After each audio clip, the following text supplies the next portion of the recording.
Okay, hello. This is my ethnographic interview for my final project, and today I'll be interviewing Ella Steckline. Ella, would you like to introduce yourself? Tell them who you are. Hi, I'm Ella Steckline. I'm a freshman at UT. Yeah. So basically, my big research question is how Taylor Swift and her music have impacted the lives of college-age girls, and then specifically at the University of Texas. So I knew Ella would be the perfect candidate to interview. She's a freshman here at UT, so she's very familiar with all the things that girls go through, especially college-age times, and she also is a pretty big Taylor Swift fan. So some of the questions. My first question for you, Ella, is who would you describe as some of your favorite music artists and why?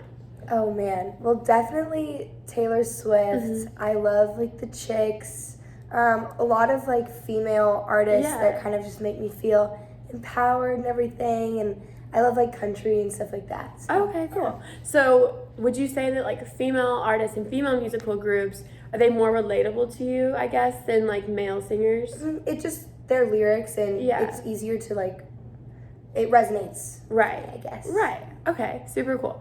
So then, when did you first start listening to Taylor Swift? Oh man, I've been listening to her since I was like little. Has to be fully like 6 years old. Okay, wow. Yeah, that's a very long time to continuously be a fan of someone. That's pretty much your whole life. So did you ever go through like a time period there where you went through like a phase? Not like, I know for a while it was very popular to not like Taylor Swift. Like it was almost more cool to hate her than to be a fan of her. So did you ever like feel that? Yeah, I mean, we grew up with her. Like her songs from when I was 8 years old like resonated with me at 8 because she's young too. Yeah. So then definitely when everyone was kind of in their hating Taylor Swift phase, I was like freshman year of high school, like middle school, when that was the thing, was just to like rebel against everything and try new things. So yeah, I definitely went through a period of time where she wasn't like my top artist. Yeah. But now coming back, she definitely is back on the top of that chart for sure. I think it's cool to kind of see that like level of maturity, being able to go from like you said, not really being like, just think it was cool to not like her. Why do you think that was? Like, what do you think made people think that it was like cool and like the different like thing to do? Honestly, I think that was like in the Kanye West slander era when media was just attacking kind of a lot of females at the time, and she had just like switched to pop, which was something new. And I think that in media, when people decide to switch it up and do something different, it opens a lot of doors for hate and just trying to find things to pick apart and cherry pick and do all of that. And I think the media was definitely doing that with Taylor Swift at the time. Yeah. Even the most beloved people that we look back on, like when they were in their prime, the media was trying to tear them down too. So I think that's just kind of what society is like. So. Right. Yeah. So that's a super weird thing. Okay, so you said you started listening to Taylor Swift when you were around 6. So like describe a typical day in 6-year-old Ella's life. Oh man. Like get back from like first grade, and the second I would do when I get home was like put on my Taylor Swift CD and just like dance it out in my room. That was like literally the best way to get rid of all frustrations. I still do that. I will always do that. So that was definitely, get home from school and it was just Taylor Swift in the car, carpooling it up with Taylor Swift. So yeah. So would you say like now today, like your routine, like it's kind of like a similar thing, like, going to school and then? 100%. I guarantee if you see me like walking around campus with my AirPods in, like Taylor Swift is blasting and I'm like trying to revive myself or like get in the mood. So for sure the same thing. So so that's neat to see how like you kind of almost like grew up together and kind of like maybe like you had that moment where you didn't feel like you wanted to be different and you wanted to like something new, but then at the end of the day it kind of like you just go back to who you resonate with. So that's super cool. Okay, so what inspired you in the first place to even like ever start listening to Taylor Swift? Oh man, I think I remember like it was just a group of me and my friends, and she was like on the radio for like Love Story or whatever was her first hit. Tim McGraw, I don't even know. Yeah. And she just was always started being on the radio, and we just like loved it. It was kind of one of those first like girl country, like young Mm-hmm. for all of us. It was just, she was something different, and Yeah. we like loved her, and all of her lyrics were just things that like, when you're like a little girl, you like love talking about like princesses and all those things. That's what she was talking about, and we loved that. Right. So it was kind of like an instantaneous, like you knew Mm-hmm. it. Yeah. Because I feel like there are a lot of artists where you really have to kind of get into like their work and get into their albums to really be able to like to appreciate like their plot lines and stuff in between stuff. But I think it's interesting that you were able to just instantly connect with Taylor and really. Yeah, I think it's because Taylor Swift has always been like mainstream. You know, she's never really had like her, you know, there are artists that are more like indie or like kind of behind closed doors, but Taylor Swift has just kind of always been in the media. Yeah. Which So my next question is, how do you feel? Like, describe the feeling that you have even when you were younger and then now today listening to Taylor Swift. Has that feeling changed? Has it like kind of stayed the same? What is it? I think it's always stayed the same because you just feel like represented. Like, whenever I listen to her songs, I'm like, oh, I resonate with this. Right. Like, I can relate to this. She's singing about growing up and being a girl and all those lyrics. It's just like, this is the perfect way to put it into words, like all the feelings and all the things that you go through when you grow up. And that's why it's been really cool, is because even when I was 8, like her lyrics at the time when her album just came out, like I related to them. And then now as an 18-year-old, like I still relate to them, even though it's not even the same like genre of music. Her lyrics are not even remotely the same, but it's like I got to grow up with her, and just, I don't know, she just puts every experience in a song, and that's so cool to find something and be like, this is it, this is why I was so like frustrated or why I was so happy, like, and that's so cool. Yeah. And I think one thing about Taylor Swift is she sort of hits every topic. So like, you know, maybe like when you were younger, you were resonating with the kind of like fairy tale, like sort of esque stories that she was telling. And then now, have you noticed like a shift, and maybe you still like those songs, but some of her other like topics are more relatable, or? Oh, for sure. Yeah, definitely when I was younger, it was like fairy tale, like very poppy, like happy energy. And now she's definitely like dived into some like more intense, deeper topics and like more complex storylines in a song, which is so cool. I think like one thing about why I've like always loved country is because it's telling stories, and that's why Taylor Swift has always been one of my favorites. She actually tells a story with all of her songs. It's not the same like pop melody just over and over.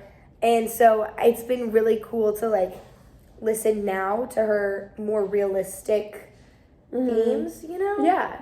And yeah, it's just been cool to like, I don't know, relate to them. Let's fix this. Okay, yeah.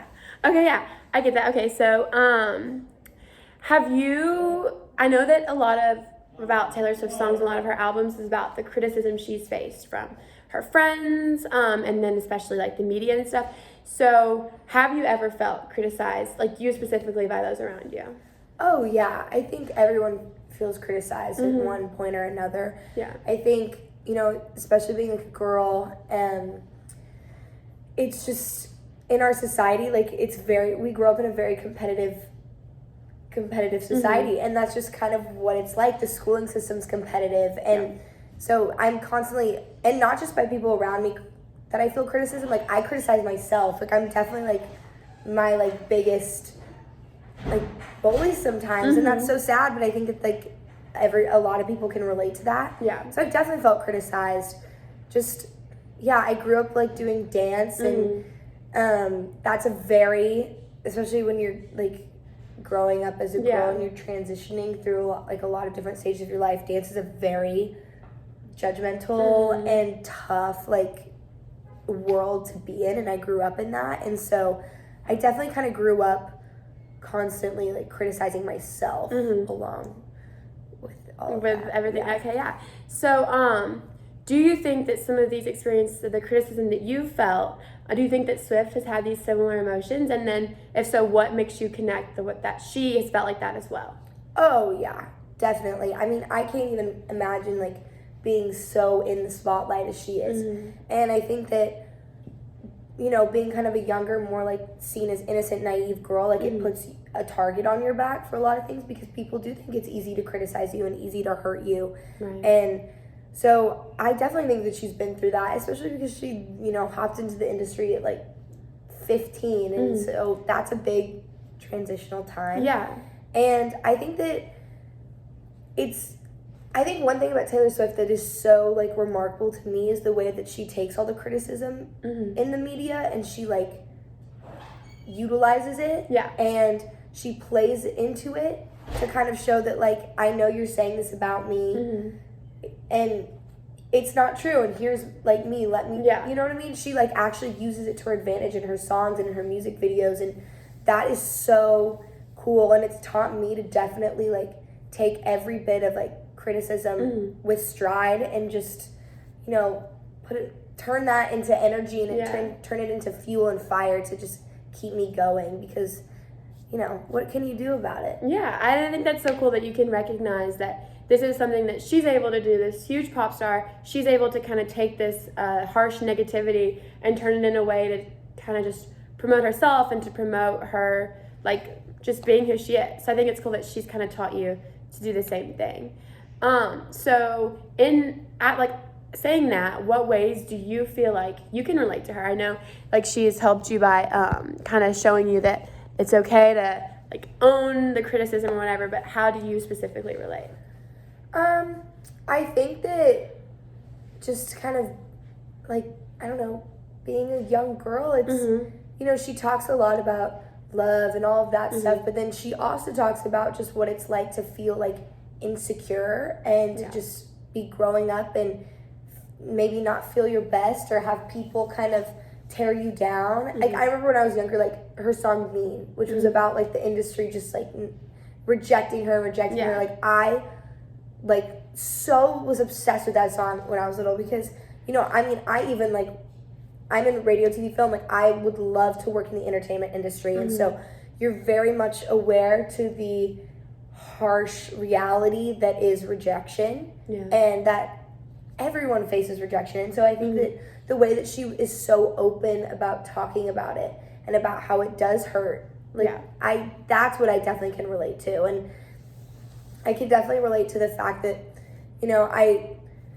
she's just constantly had, like, people try and, like, tear her down. And I think that it's just so admirable to see her be so open about it in the media too, because I think a lot of times, like, artists, they try and just ignore it and don't talk about it. And I like how she's spoken up about it, because while I don't have, like, a team of paparazzi and media people, like, coming after me every day, you definitely have those people in your life who do just try to tear you down, whether they mean it or they don't.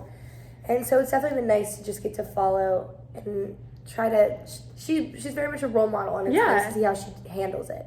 Okay, yeah. So do you think, you'd mentioned her being a young female, do you think part of the reason that you feel so connected to her is because you're so close in age, or do you think that she could be, 40 years older than us, singing these songs, and you'd still relate? How do you think that dynamic works?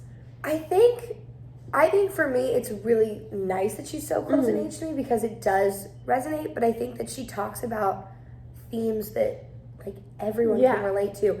She's kind of, I think, in kind of every generation, there's, like, a woman who's a trailblazer and who just sings it. Like, I think she reminds me so much of, like, Dolly Parton. Like, and where we're still listening to Dolly Parton songs because while she's a lot older, the things she talks about are things that we can always relate to. And I think that that's something that's so cool too about, like, the entertainment industry is, like, themes just always will circle back.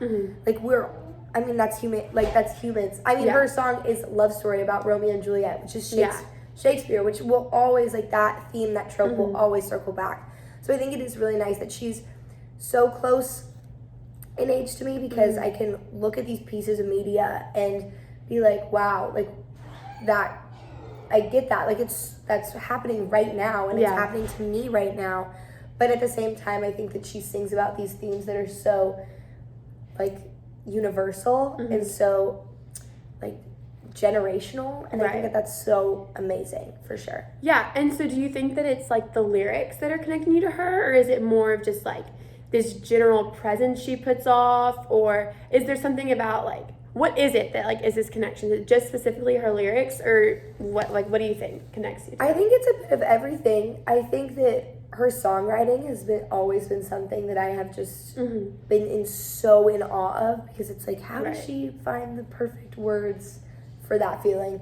But I also think that it's like the way she is so independent, and she's been called like innocent, naive, like, but is she? Because she is like an independent woman, like all by herself, literally like making strides in the music industry. You pull up headlines and it literally says Taylor Swift is the industry. Yeah. And so I think that there's something about her like being just a singular, like an individual alone up there with her guitar that is so like cool, and it's so inspiring, because I think you're also taught, and while it's very important to rely on others and to collaborate, it's also important to, you got to do it yourself, and you got to put in the work. And she shows me, and I'm sure a lot of little girls, that like to put in the work and to keep going, and that you may have so many setbacks and so many rejections, but if you put your mind to it, you can do it. No matter what. No matter if you're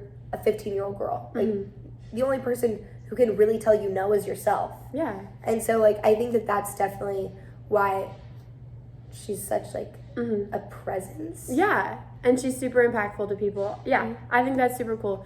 That she can really almost relate to, and not just women too. I mean, I think that there are men who definitely relate to Taylor Swift, but I think specifically it's so cool that she really, can 100%, capture every age group and every dynamic of group of people. Yeah. That's super neat. So, okay, this is about the halfway point of our interview. I'm gonna pause it, and then we will resume with part 2.